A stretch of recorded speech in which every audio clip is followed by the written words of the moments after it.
Welcome back. It's day 4 and you're making your way through the first week. This is very exciting and we're making progress. Sometimes people say to me at this point, what do you mean by progress? I haven't cut anything out. I haven't added anything in. How could I be making progress at this point? We're making psychological progress. And in order to make sure that we are, I need to check something with you. Here's what I need to check. Have you cut anything out? Have you reduced anything? Are there any questionable foods that you would normally be eating and you kind of decided this time not to or to cut it down? Has that happened? Like, for example, if tonight's pizza night, I know some of you are way past pizza, but some of you still love a good pizza. And if tonight's pizza night, then you should be having pizza. If you don't, then your doorbell's going to ring and you're going to open the door and I'm going to be standing there with the best, most favorite pizza of yours right there in front of you. You've got to have it. Now, I'm kidding around a little here. Here's why.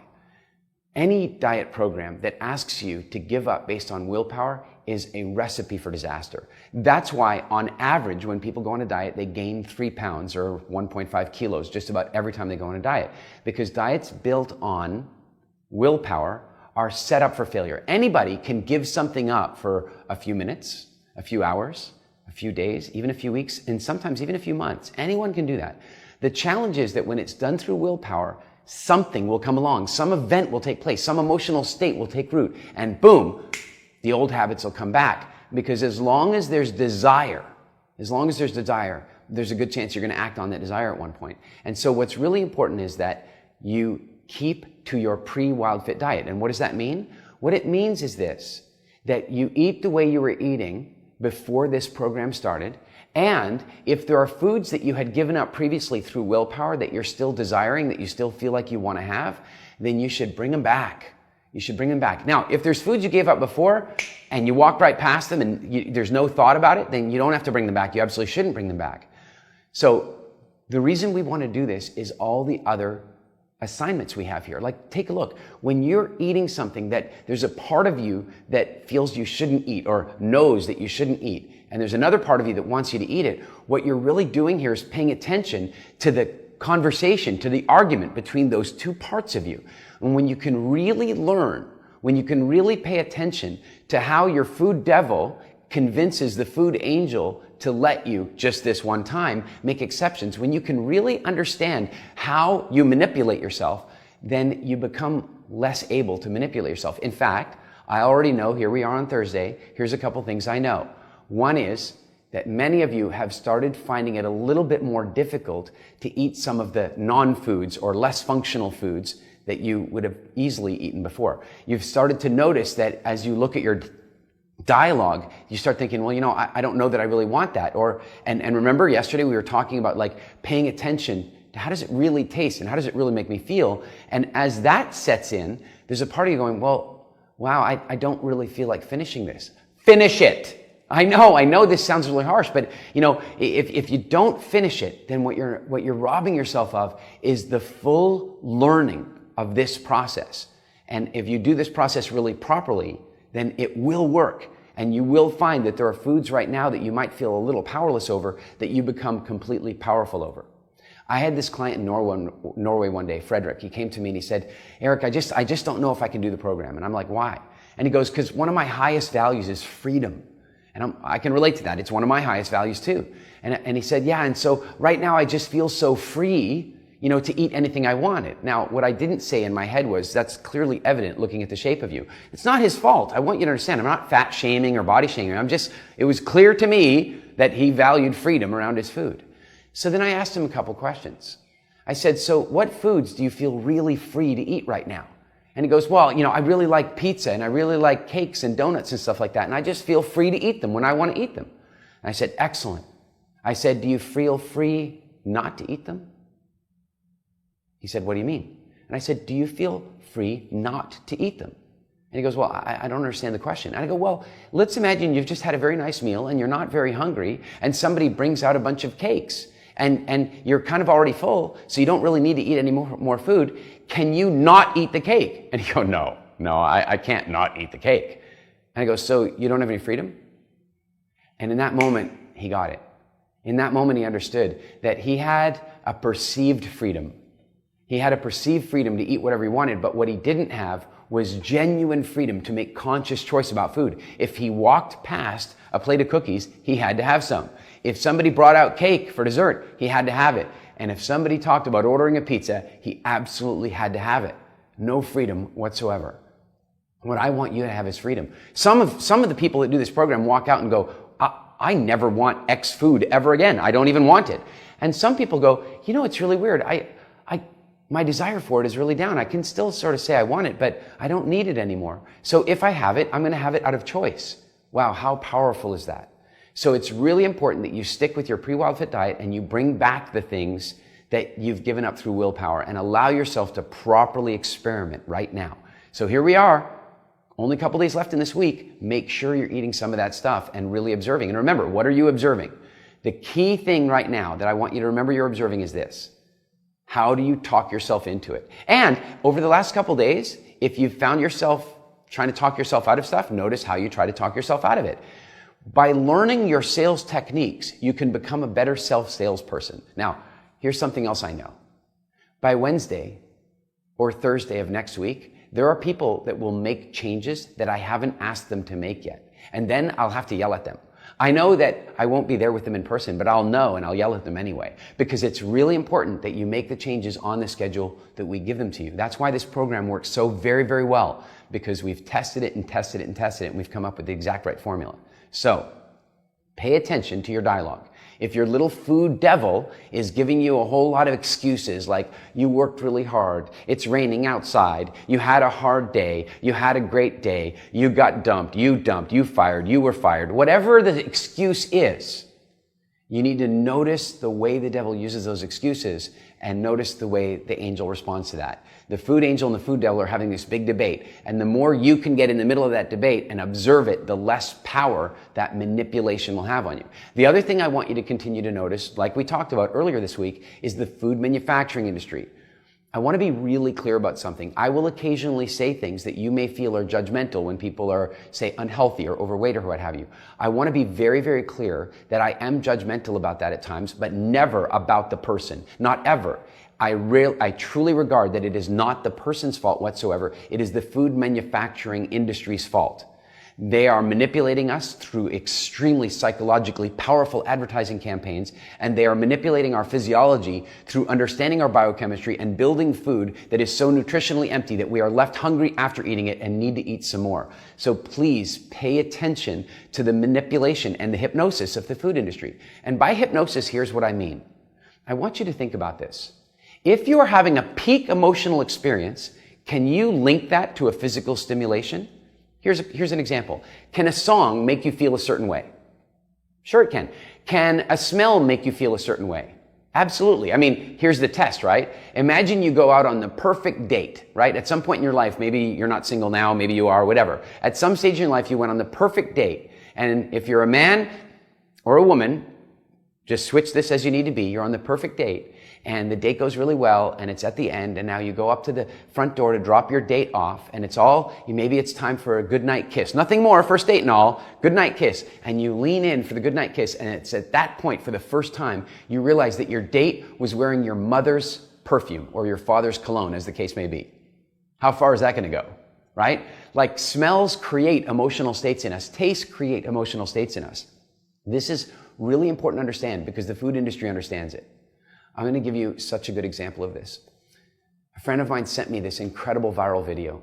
It's the most gorgeous video. I have to say that I do have days of pessimism about humanity. I look at the way we treat our planet and it makes me sad. And I look at the way we deal with politics and it makes me sad, and the violence and stuff around the world, and it makes me sad. I often feel like we need a major check-in of some kind on we use the word humane and go, that's not humane. I'm going, well, apparently it is, right? We need to really think a little bit more about that. And so this video comes to me and I'm watching it, and suddenly I'm feeling good about humans again. It's the most gorgeous video. It really is. What somebody did is they went and bought all kinds of CCTV footage of people doing incredible acts of kindness. So, the camera from the bank machine that caught somebody picking up a wallet and handing it to the person who dropped it, or the street camera that caught the little old lady that was having a really hard time crossing the traffic in the rain with the cars whipping by, and these two young men come along and each take her by the arm and walk her across the street, and the fireman rescuing you kitten from the tree, and but these are all like CC, none of this is staged, it's all real life stuff. And it feels so good to watch it. And you're feeling all this feelings of love and generosity and gratitude. And at the peak of the emotion, when you're getting the goosebumps and you're feeling fantastic, boom, Coca-Cola. Why do you think they're doing that?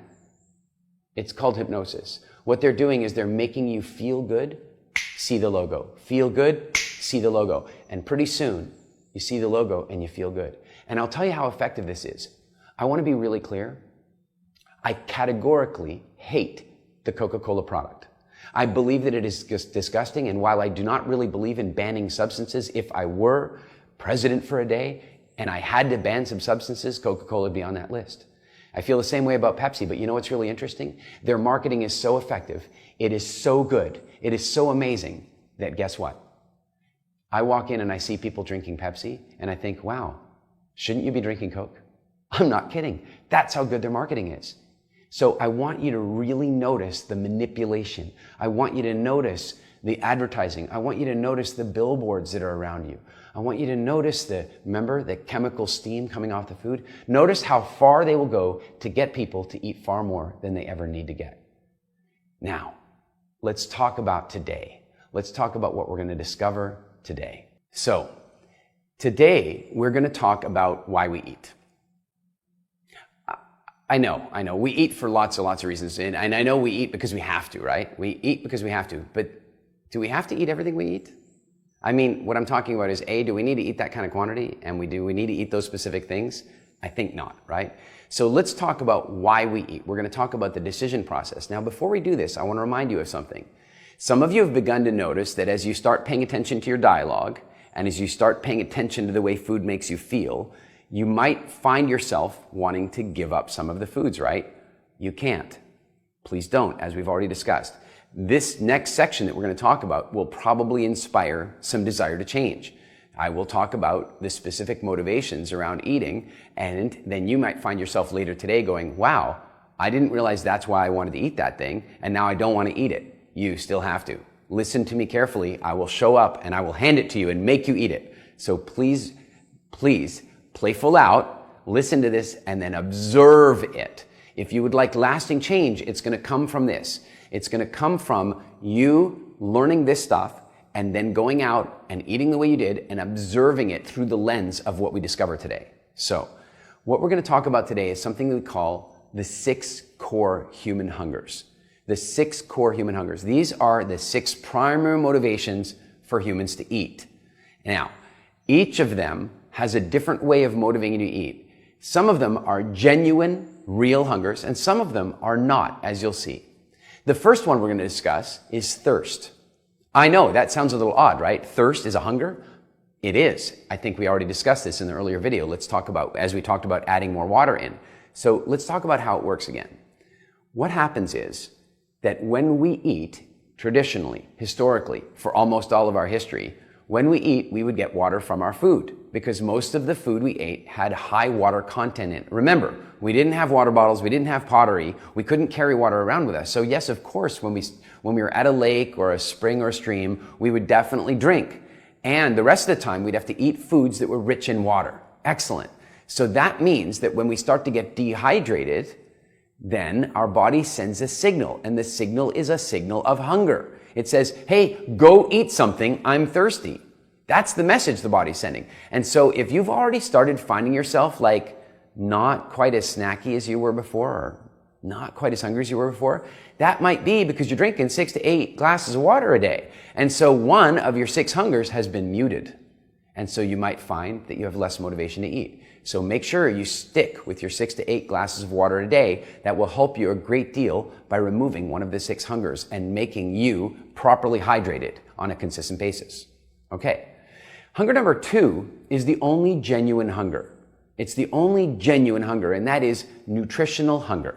That's when your body says, hey, I'm running low on some nutrients. I'm running low on some iron. I'm running low on vitamins and minerals. I'm running low on this stuff. And then your body will attempt through cravings to push you in the direction of seeking out those foods. That's the only genuine hunger there is. Now, one of the ways that the food marketing industry manipulates this is by producing food that has no nutritional benefit. Think about the advantage of that. If you eat a meal that has no nutritional benefit, you'll need to eat twice as much of it, right? If you reduce the nutritional capacity of the food, then the body, when it eats, your brain is monitoring your blood and looking for the nutrients. Yeah, I see we're eating, but we're still low on nutrients, so keep eating, right? So the food manufacturing industry is constantly producing high-calorie, low-nutrient foods to stimulate you to eat more than you would ever need to eat. So it's important to notice that. The next hunger is a really fascinating one. And it's not even really a hunger. It's a physical sensation that we've linked to hunger. It's called empty stomach hunger. Now, I want to be really clear that an empty stomach and hunger are two different things. But remember when we talked about this idea of emotional anchoring, that a physical stimuli can be linked to an emotional state? Well, what happens is that because we are quite often hungry, we're quite often hungry because most of us are malnourished. Then when our stomach gets empty, we add the empty stomach feeling to the hunger feeling and link them. And so when our stomach feels empty, we link it up to hunger and we feel like that is a kind of hunger. Now, if any of you have ever tried like long-term fasting, here's something you'll know. After the second or third day, your stomach becomes properly empty and hunger can actually go away. And then for the first time for many people, they'll feel what an empty stomach really feels like. It's not actually hunger, it's just an empty stomach. But in the meantime, we amplify that problem by doing something fascinating, binging. Now, I know you may not be a binger, maybe you are. What I'm talking about is that binging is supposed to be a natural function. It's supposed to be something humans do from time to time. I'll explain. Your stomach is elastic in nature. It's designed to be expandable and contractible. It's designed to be big when it needs to be and then small when it doesn't. And there are specific reasons for this. One is that food, well, it was rare in nature. And so one day when food suddenly becomes abundant, you want to eat all of it. And so your stomach would be able to expand. There's two very good examples of this. One is fruit. Look, fruit is seasonal. I can tell you, many times I've been out there walking along, hunting with the bushmen, and we stumble upon a tree that's got little fruit on it. My favorite one is called a sour plum. It's the most beautiful little thing. It's like, they're little plum-type things that are the size of a very big grape. The pit is about 80% of the fruit in the inside, and there's a layer of flesh around the outside. And when you first pop it in your mouth, you squeeze it out of the skin, and you first pop it in your mouth, it's like 100 times more sour than the most sour candy that kids eat. And then just when you can't bear it anymore, the sourness fades and it's like 100 times more sweet than any candy you've ever had. And it's it's beautiful, it's wonderful. Here's the thing. When we stumble upon that bush, do you think we stop and have one or two? Or do we eat every piece off the tree? I think about my aunt. My aunt, we'd go to her house and we had these candies. We'd go visit her in South Africa and we had these candies, the Quality Streets, right? The Quality Street candies. And we'd go there and she was very strict. One Quality Street candy. Now, let me ask you something. Who only wanted one? Nobody. Nobody only wanted one, but she had a very strict rule, only one, right? And I remember one time I took a girlfriend of mine there, and we're sitting around the table, we're having dinner, and my aunt hands out the Quality Streets, only one. Everybody knows they're only allowed to take one. But my girlfriend from Canada didn't know the family rule. And so the can's sitting there on the table, and look, everybody sees the can sitting there, but they've already had their one. And she sees the can sitting there and she's wondering why nobody's not having another one. I mean, why wouldn't you have another one, right? So she reaches over, grabs the can. She's polite, so she doesn't take one out. And she leans over and offers it to my uncle. My uncle, in other words, my aunt's husband. And he looks and he goes, wow, permission to have a second one. And he grabs the second one. She scowled at him, but then everybody at the table, except for her, had their second one. Now, we want to do that because when the fruits came into season, they were only there for a short time. So there's two things going on. One is the fruit's there for only a short time, so we're like, we want to get it while it's available. But there's another thing. There's a biochemical reason that sugar makes us want to eat more sugar. And it kind of works like this. We eat a couple of the pieces of fruit, right? And we walk away from the tree. And then I might turn to my buddy and go, do you want another one? Should we go get another one? and we go get another one. How many times have we had that conversation in the real world now, right? Where you have a little bit of something, how many times have you said to yourself, oh, I'll have half a piece, and then you end up having both halves, right? Well, the reason for that is that when you eat that piece of fruit, your blood sugar goes up, and then your insulin production goes up as well. Your pancreas starts making insulin. It goes up to break down the sugars. And then at the top of that graph, the sugar's gone up, and then the insulin's gone up, and at the top, the insulin outpaces the sugar, and then you have a little bit of insulin shock that creates in you the desire for more sugar. And so you eat a few pieces of fruit, you walk away from the food, walk away from the tree, and then you go, God, I really would like another couple pieces. So you walk back and have another, and the cycle keeps repeating until you've eaten all the fruit off the tree to the point that your stomach has stretched out big. The stomach was built to be able to do that. Why? Because if you didn't eat the fruit today, somebody else would. And then when the winter came, you may well starve to death because you didn't fatten up for the winter. So there's an instinctual, built-in design to make sure that when fruit's available, we eat as much of it as possible. And so our stomachs are expandable. Another example would be hunting. You have to imagine, like, we're hunting. You and me, we go hunting, right? We go get something. Now, again, if you're a vegan or a vegetarian, just play along with me. If you're not, let's go hunting together. So we go out and we go hunting, and we kill something, and there it is. Do you think we eat a modest amount and leave the rest for the hyenas? No, we eat every bit of it we could possibly stuff into our stomachs. After all the work we put in to go get it, after all the danger we put ourselves in to go hunt it, and we finally got it. And by the way, you have to remember too that there were 2 or 3 hunting expeditions before that where we weren't successful. Finally, we're successful. You think we're going to have a couple of bites and move on? Absolutely not. We're going to eat as much as we possibly can, and our stomachs are going to stretch.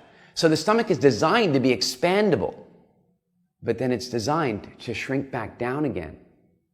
The problem for most of us in the Western world is it never shrinks back down again, right? We eat these big meals on a regular basis instead of snacking frequently and often, and the stomach stays big. And so guess what? The stomach stays big, amplifying the feeling of empty stomach. In other words, you could even eat a little bit of food and the stomach will still feel empty. But it's not. But it feels like it is. And then it feels like hunger. And so sometimes we find ourselves just eating to fill an empty space, even though we don't need to. Empty stomach hunger is a dangerous one. So pay attention when sometimes you're just eating to change a feeling in your stomach. Empty stomach does not mean hunger. It means empty stomach. And frankly, your stomach is grateful when you allow it to be empty from time to time. Everything needs a break. And unfortunately, most people in the Western world, their stomach is never, ever empty. Their intestines never stop processing. And so they don't get to do repair. They don't get to do cleansing. And so empty stomach is actually something you should learn to like over time. Right now, the core thing is to notice that. All right? So that's empty stomach hunger. Now, let's talk about the next one. The next one is the biggest challenge for most of us, right? It's called emotional hunger. You remember the story I told you before? The kid runs, falls, skins their knee, mom comes, kisses, hugs, chocolate chip cookie. Now the kid goes, chocolate chip cookie, mom's love. And 45 years later, that same kid is walking through a mall and there's cookies on sample outside of some shop and they're like, I have to have one because it's mom's love, right? Emotions drive us to eat. And as I said before, many times it's not just the emotion, it's the nostalgia of that particular emotion. Nostalgia is a very, very powerful driver. I just spent the summer in Halifax, Nova Scotia, Canada, where I mostly grew up. And we went there to go have our baby. And so we spent the summer there. And I found myself driving around streets that I hadn't seen in like ages. Like, I grew up there. I left there when I was 18 years old. And so there I was back in the city driving around. And it was really weird because sometimes I'd be driving along and then I'd see this and I go, I know that street. And my wife would go, oh no, because she knows I'm going to turn and go down that street because I got to go find the memory. The feeling of nostalgia is a powerful driver for us. We want to go back and experience our memories. And so food is an absolutely wonderful shortcut for that. If you're, remember I told you the rules, rainy day on a Sunday, pancakes? Well, the funniest thing of all is rainy day, Sunday pancakes. I can still remember I'd go off and make them and I'd feel the love and the joy of my family on those rainy days and Sundays. And even though it's decades later, right? And so the emotions that drive us to eat are really, really powerful. They're not functional though. They're really not. And in a weird way, it's yet another evolutionary protection that's actually getting in our way. Here's what I mean. I want you to think about something for a minute. First of all, I want you to think about how special you are. I mean this, like how statistically special you are. First of all, in order to produce you, your father had to produce 300 million sperm. 300 million. And then they competed, man. They swam hard to get to the goal. One of those 300 million made it. You are a 1 in 300 million shot. Okay? But even more than that, do a little time machine trip with me here. How many parents did you have? 2? I mean, I know there's some weird combinations, but genetically you should have 2, right? And then how many grandparents? 4. And then 8, and then 16, and then 32, 64, 128, 256, 512. And if we go back 20 generations, you had 1 million ancestors at a time when there was like 80% infant mortality and life was really scary and dangerous most of the time. You are an unbelievably unlikely event in the universe. And you have some software inside you that says, if I'm still alive, I must be doing it right. But our life these days is so safe that we can do all kinds of things wrong and still be alive. But the software still says, if I'm still alive, I must be doing something right. And this idea of emotional hunger is one of those issues. I skinned my knee, I fell down, I ate the cookie, I'm still alive. Eating the cookie must be the right response at that moment. And so what we want to do is notice how we're using food to satisfy those emotional needs, because those needs are so significant that we will do anything we can to satisfy them. Let me give you an example of this. If we take a child on a shopping expedition, okay, grocery shopping, you know how children love to do that. Let's take a 3-year-old. We take a 3-year-old, we strap them into the cart, all right? They're in the cart. And then both parents take the child shopping. And then the parents down one aisle, the father's down one aisle, the mother's down the other, and the child's in the shopping cart. Now, let's talk about the child's emotional state at this point. People have a fundamental need to feel connected to the people around them, to their community. How connected do you think that child is feeling, sitting strapped into that cart while the parents are paying attention to everything but the child? Zero connection, right? And then people have a fundamental need to feel important in their lives, important to themselves, important to the people around them. How important do you think that child feels strapped in? Parents away? Not. Zero. How much variety? It's a fundamental human need to feel a sense of variety and joy and like, experiential variety in the world. How much variety is that child feeling sitting in that chair, strapped in? Zero. Are you beginning? Oh, and by the way, how much certainty is the child feeling, right? How much certainty is that child feeling in that moment, strapped in? Well, it might be feeling a little certain about its boredom, but fundamentally it's going, oh my God, how much longer do I have to sit in this chair? I don't know how much longer. No certainty. So what will the child begin to do at that stage? It will begin to do anything it can to satisfy those emotional needs. So it'll start by asking questions and talking. Mom, mom, dad, dad, mom, mom, dad, dad. And they may passively answer or ignore.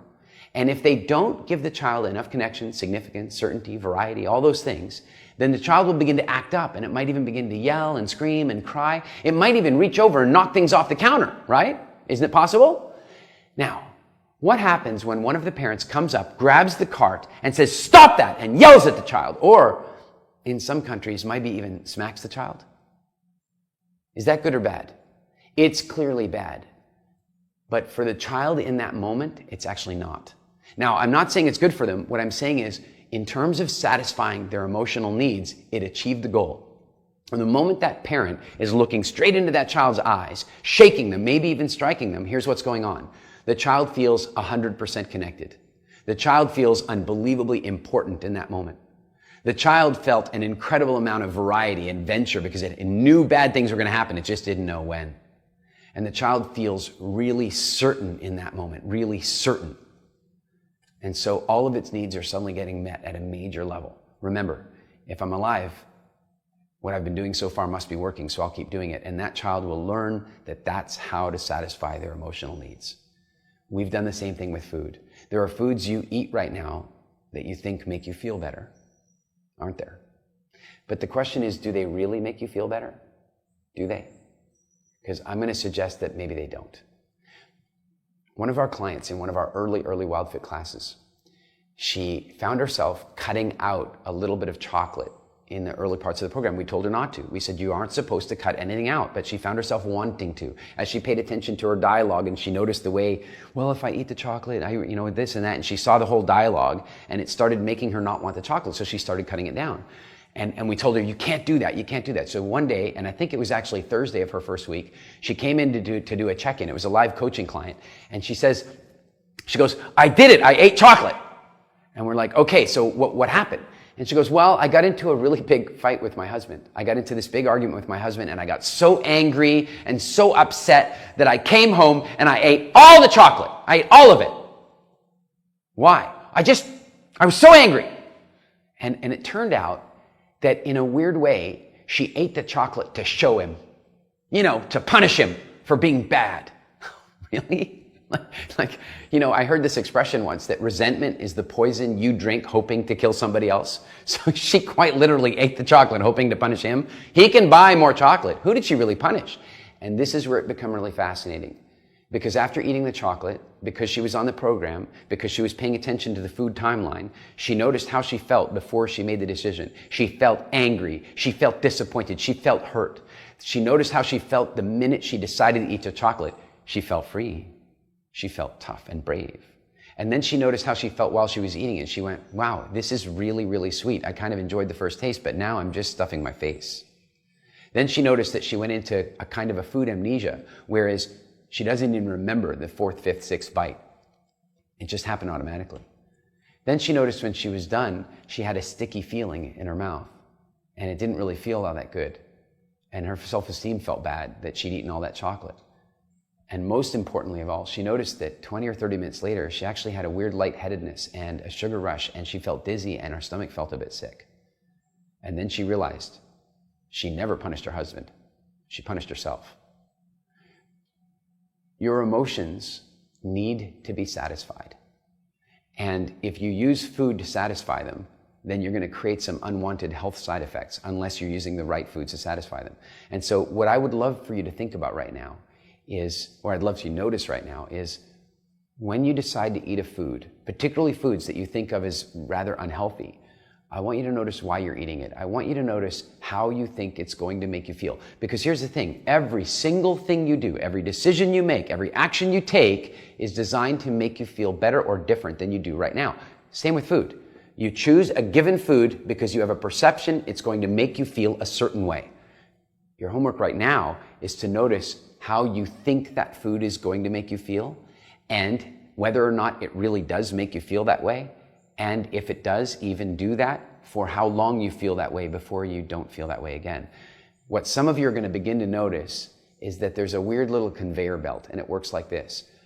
Emotional emptiness, decision to eat the food, I feel better. Eat the food, I do feel a little better. A little bit later, I feel really bad again, and I need to eat some more of the food. Anybody had that happen? I think maybe so. So really pay attention to your emotional hungers. Notice this. Now, this is very important. This is a very powerful thing we're doing right now. As you begin to do this, you might find yourself wanting to reduce or even eliminate foods. Don't do it, right? Stick with it. Stick with it. Even if you find yourself eating something and going, I'm not even enjoying this. In fact, I'm really unenjoying it. I don't like it. I dislike it. Forget Eric, man. I'm not eating this. Eat it. All right? Play the game full out if you want the lasting change. And then we have another hunger. And that hunger is called low blood sugar hunger. Low blood sugar hunger is something we're going to deal with a lot on this program. We're going to talk a little bit about it right now. And when we get to like weeks 5 and 6, we're going to talk a lot about low blood sugar hunger. But let's talk about what it really means. You see, your body has 2 fuel sources. It can burn sugar and it can burn fat. And so what happens is that you have a certain amount of blood sugar most of the time, and your body uses that sugar to drive its engines, to walk around, to breathe, to think, and all this kind of stuff, right? When your blood sugar runs a little low, a bunch of interesting things can happen. In fact, maybe you've heard in marathon running of something called the wall. The wall usually happens at around 17 miles. So somebody's running along, they're doing the marathon, and they get to the 17th mile, and boom, they hit the wall. They can't go any further, they're done. The marathon's over for them. Or they really struggle to get anywhere after that. Here's what's happened, is it takes about 2,000 calories to run a marathon. And you, right now, hold in your bloodstream around 2,500 calories.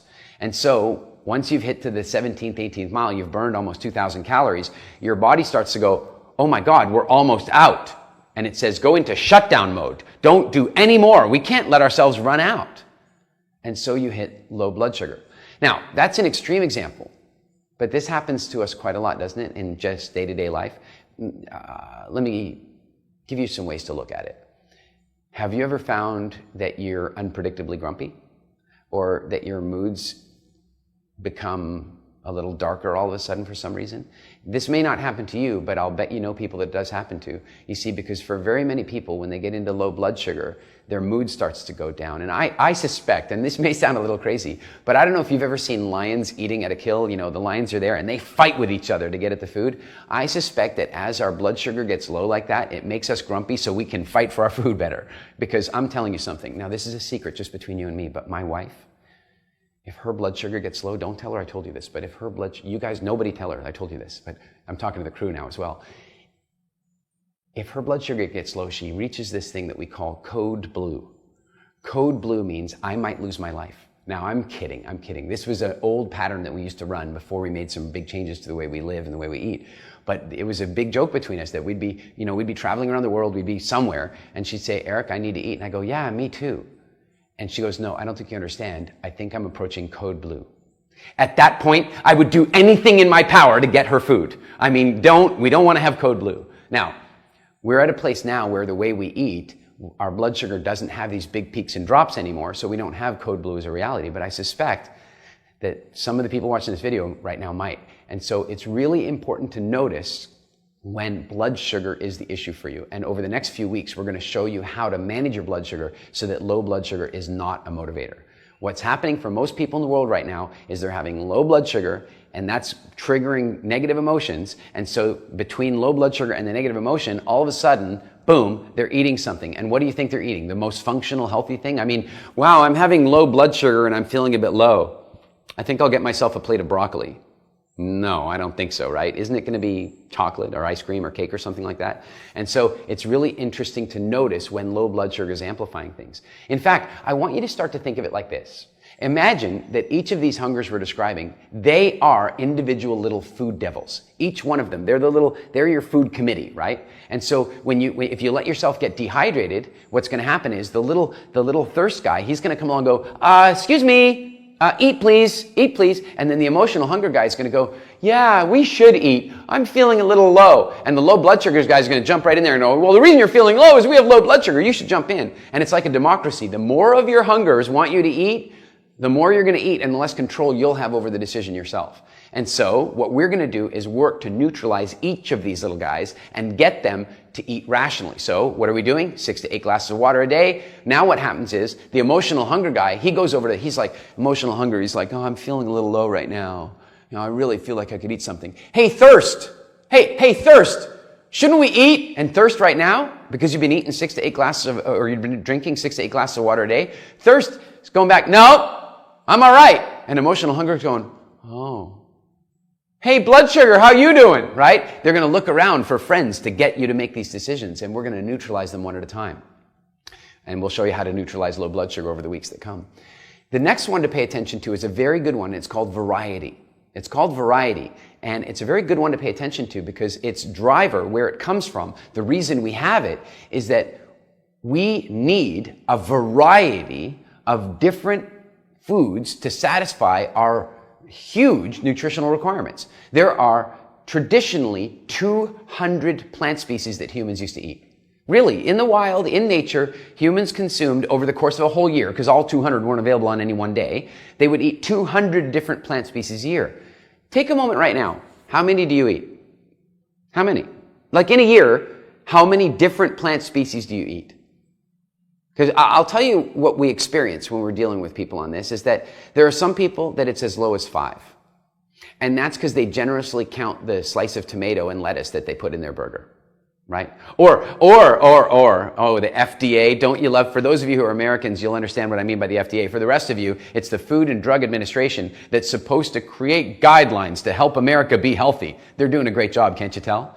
And so, you know what they did recently? Isn't it wonderful? Pizza counts as one of your 5 a day. Because the tomato sauce is a vegetable, right? Which, by the way, the number 2 ingredient on the tomato sauce, anybody want to guess?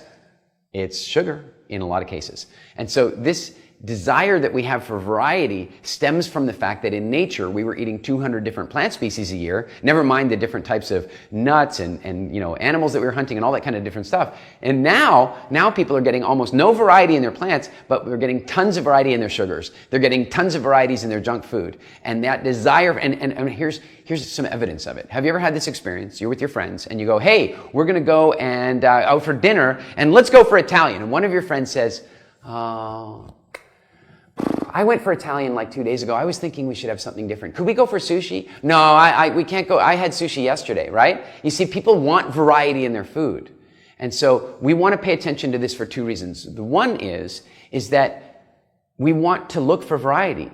What I want you to do right now even is as you're going in the grocery store and you're shopping, I just want you to notice all the different types of fruits and vegetables that you don't currently buy. That you don't buy because you're not comfortable with them. You're not used to them. And I want you to notice them. And I want you to think of it in these terms. We need to relearn. We need to learn food differently. Because the people that have been teaching us about food right now, they've been doing it for their own profit. Are you familiar with Kellogg's? Sure. If you're from North America, you definitely are. Even some places in Europe. Kellogg's is probably one of the biggest cereal producers in the world. And Kellogg himself was a phenomenal marketer. Very smart guy. And one day he noticed something. He noticed that the schools were out of money, that they didn't have enough money for educational materials and activities and all this sort of stuff. And so what did he do? Genius move as a marketer. He had these gorgeous posters printed up, beautiful color posters, beautiful drawings that would appeal to kids, and he created 4 food groups. Yeah, 4 food groups. And you can guess that one of those food groups was grains, because prior to that, they weren't. They were an occasional thing. They were something that people did from time to time. I mean, after all, we all know man cannot live on bread alone. Only suddenly, grain became one of the 4 food groups. And suddenly bread was at every meal. Cereal was breakfast for America. Breakfast of champions and all. You got to get your Wheaties. And although I don't think Wheaties are made by Kellogg's, but the point is still the same. And so what happened in that moment was he educated the world, and the world changed the way they ate in a really, really bad way. By the way, I'd love to point this out, that the food industry doesn't just do marketing, they do lobbying. Right? And this just came out a few weeks ago, that some lobbyists from the sugar industry, they hired some Harvard researchers, right? They hired some Harvard researchers and they said, hey, we'd like you to conduct a study. And here's why they did it, because this is in the 60s. In the early part of the 60s, a bunch of research began to suggest that sugar was a problem, that sugar might be a major cause of heart disease and other problems.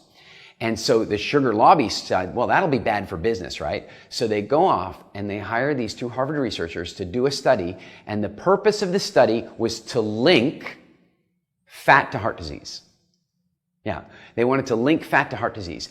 These guys did their fake study, and they managed to get the study published in the New England Journal of Medicine, which is like the Bible of medicine, right? Now, the New England Journal of Medicine today would not allow this, because now, in order to get published in the journal, you have to disclose who your funders of your study were.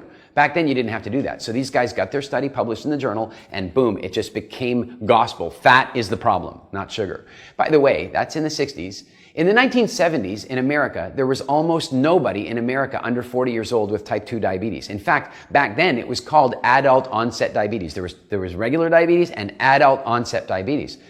But then what happened is that young people started getting diabetes. Why? Well, Kellogg got them all eating all kinds of breakfast cereals full of grains and sugars, and the sugar lobby convinced everybody that fat was the problem and sugar was okay. And today, remember, in the 70s, almost nobody under 40 with what we now call type 2 diabetes. And today there are something like 20 million young people in America with diabetes or prediabetes. 20 million. Think about that. This is really, really important, because you see, when we want to create variety for ourselves, they're going to answer our desire for variety with all kinds of dysfunctional, disease-causing foods. What we have to do is satisfy our sense of variety by learning a new eating paradigm, which is why you're here. And one more example of how this works. There was a reserve, a forest reserve. It's in South Africa on the Garden Route.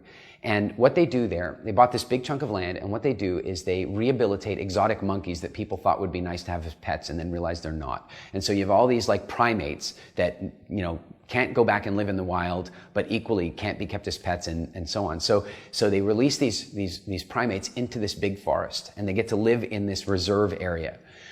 When they first bought the reserve, they built these huge fences. The fences are not designed to keep the monkeys in because these small primates can jump the fences no problem. The fences were designed to keep the big baboons out, right? Because the big baboons might come in and kill the other monkeys.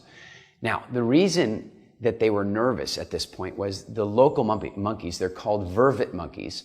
And the local monkeys, they were afraid that as they started bringing the exotic primates in, the local monkeys would leave. And the reason they were worried about that is that they knew that a lot of these exotic primates had no idea what was edible in this forest. Luckily, the vervet monkeys didn't leave. And so what would happen, it's so amazing, they would bring these primates and put them in cages for quarantine for like around 2 weeks, just to make sure they're healthy and stuff before they released them in the forest. And they would sit at the cage and watch the vervet monkeys walking around the forest and notice what they eat. And then when they released them from the cage, they would follow, they're not friends, they're different species, but they would follow them and watch what they ate and eat what they ate. Primates learn through observation. Primates learn through observation. Unfortunately, most of what we observe in the nutritional world right now is dysfunctional and bad. I want you to notice this. Like, for example, if you're still, eating fast food from time to time, which if you were last week, you should be this week, I want you to look around. Look around at the other people that are eating in there and ask yourself, is this demonstrative of the kind of lifestyle and health that I ultimately would like to have? And I want you to notice which monkeys you should be following. Because I'm thinking the monkeys you should be following around are the ones that look the way you want to look, that have the energy that you want to have, that have the health that you want to have, and then eat what they're eating.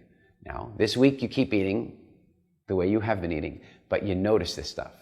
You notice the way you're satisfying these needs. So let's go back through the hungers again, right? Thirst, you're going to neutralize that with 6 to 8 glasses of water a day. Nutritional hunger is the only genuine one, but it's so drowned out by the other ones that it's hard to know for certain when that one's triggering.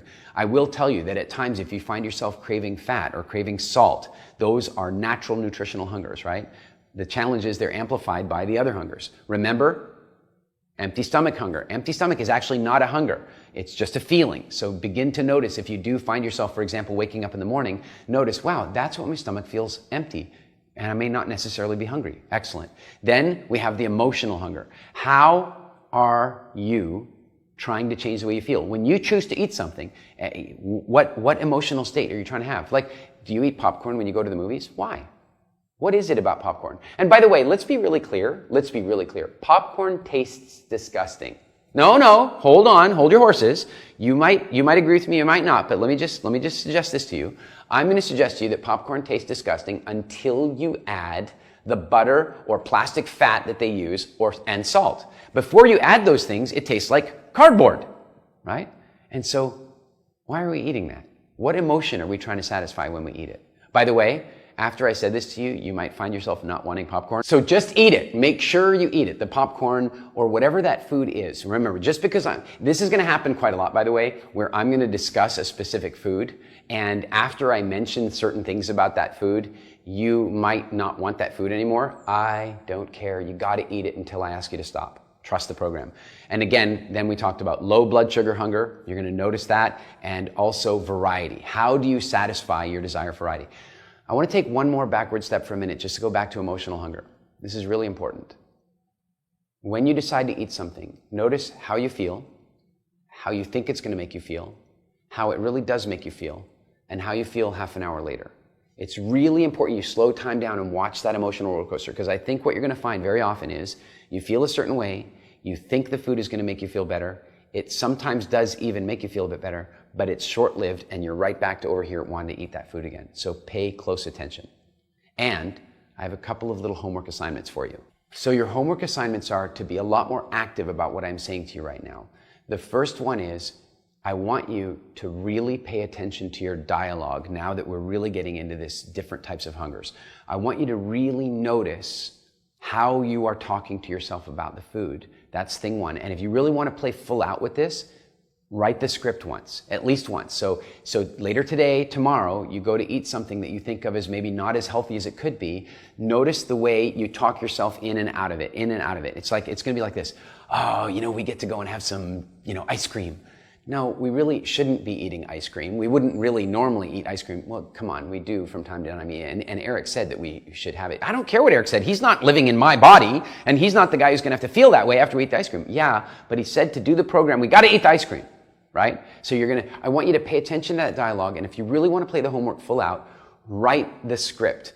And by the way, here's what I'd love for you to do. Go to post that script online somewhere and hashtag it WildFit. Post the script and hashtag it WildFit. I love reading people's food scripts. It's so much fun. Homework item number 2. Notice which of the emotional hungers is making you eat in that moment. And sometimes it's more than one. So it might be that they're combining, but just notice which emotional hungers are making you eat. And homework number 3 that's kind of related to that is, as I've already said, notice the emotional roller coaster. How do you feel before the decision to eat something? How do you think it's going to make you feel? How does it make you feel? And how does it really make you feel later? Notice all those things, keep eating the way you're eating, and I'll see you tomorrow.